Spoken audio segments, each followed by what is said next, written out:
যদি একটা পিআইসিইউ থাকতো আমার মনে হয় এই শিশুটা বেঁচে থাকতে পারতো। আমি জানি না কতক্ষণ বেঁচে থাকবে। যে পরিস্থিতি, যে পরিমাণ কষ্ট পাচ্ছে, আমার নিজের ছেলেও আমি আক্রান্ত হয়ে হাসপাতালে ভর্তি, তারপর আমি এখানে আসছি দেখার জন্য। মানে সহ্য করা যাচ্ছে না। প্রধানমন্ত্রী তারেক রহমানের বাবার নামে হাসপাতাল, শহীদ জিয়াউর রহমান মেডিকেল কলেজ হাসপাতাল, বগুড়া। এই হাসপাতালে হামে আক্রান্ত একটা শিশু, যারা হার্টে ইনফেকশন ছড়াই ফেলছে, হার্ট ফেল করছে, ব্রেনে ইনফেকশন, কী পরিমাণ কষ্ট পাচ্ছে।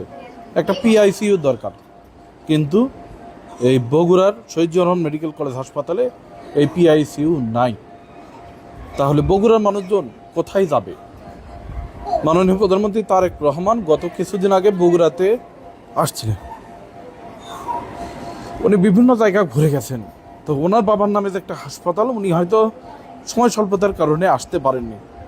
একটা পিআইসিইউ সেট আপ করতে আমার মনে হয় 5 কোটি টাকা খরচ হবে। এই 5 কোটি টাকা বাংলাদেশের পক্ষে কোনো ব্যাপার না, ম্যানেজ করা সম্ভব। কিন্তু এই যে বাচ্চা যে কষ্ট পাচ্ছে, 4-5 জন ধরে রাখছে এই বাচ্চাটাকে। কিন্তু যদি একটা পিআইসিইউ থাকতো আমার মনে হয় এই শিশুটা বেঁচে থাকতে পারতো। আমি জানি না কতক্ষণ বেঁচে থাকবে।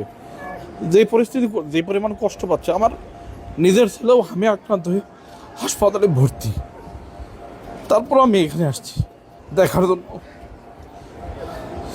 মানে সহ্য করা যাচ্ছে না।